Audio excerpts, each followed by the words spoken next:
Joining us is Dr. Oluwatosin Akinshola. He's an epidemiologist with the College of Medicine, University of Lagos. Thank you for joining us on the program. Thank you, it's my pleasure.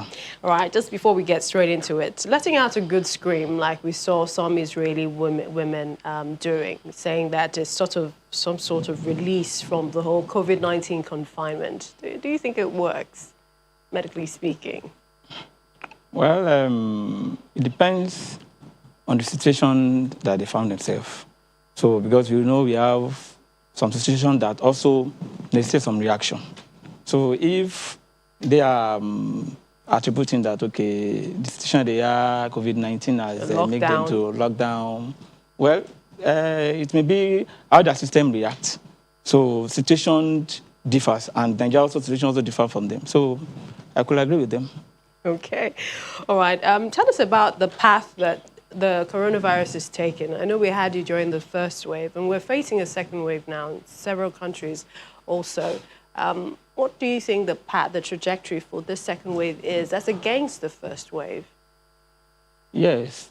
Looking at the second wave compared to the first wave, I think it was on 18th of December that the presidential task force actually announced the arrival of the second wave version, looking at the statistics, when the number of cases we are having has tripled the first cases.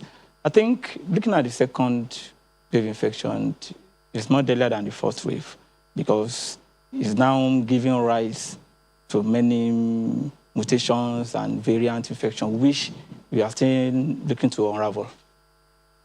And the NCDC says that it is coordinating efforts to increase the genomic surveillance, especially of the variants and the mutation.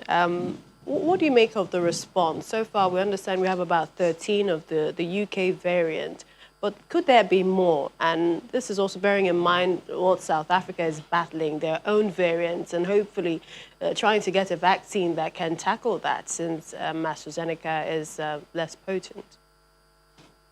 Well, if federal government is saying that they are intensifying their effort in coordinating the increase in genomic surveillance, well, the first thing we need to ask ourselves is that, how many molecular laboratories do you have in this country? That's the first question, because the infrastructure, we have to look at that. And when you are talking about genomic surveillance, for it actually to be effective, the surveillance needs to be, there are 3 points you need to look at in terms of widespread, how surveillance is it widespread? Secondly, is it standardized? Standardization also matters. That means from one state to the other, is the genomic surveillance, is it the same?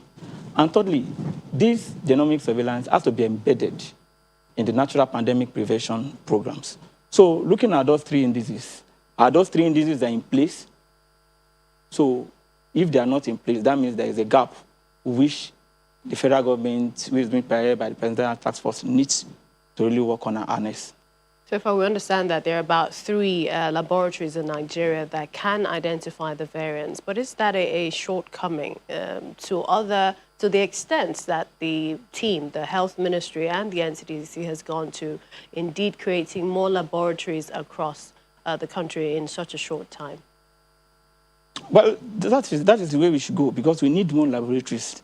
More especially when we are talking about this testing, the 2 common ones, we have the random testing and the one that acts the higher validity. That means in terms of the PCR testing, which is the polymerase chain reaction, because that's one can actually give you the validity of the real COVID-19 detection. So earlier today, the WHO team in Wuhan says that it's extremely unlikely the coronavirus came from a Wuhan lab, that evidence points to intermediary species. What do you make of that report? Well, as far as I'm concerned, when I started studying medicine, that's what we call germ theory. And germ theory means that disease does not occur at random. That means something somewhere must have precipitated the occurrence of disease. So for the WHO team to now come up now and telling us that it's unlikely that the coronavirus came from the Wuhan virus, then they need to tell us, why does it come from them? So if they are not telling us it's unlikely, so that means it must definitely have a source.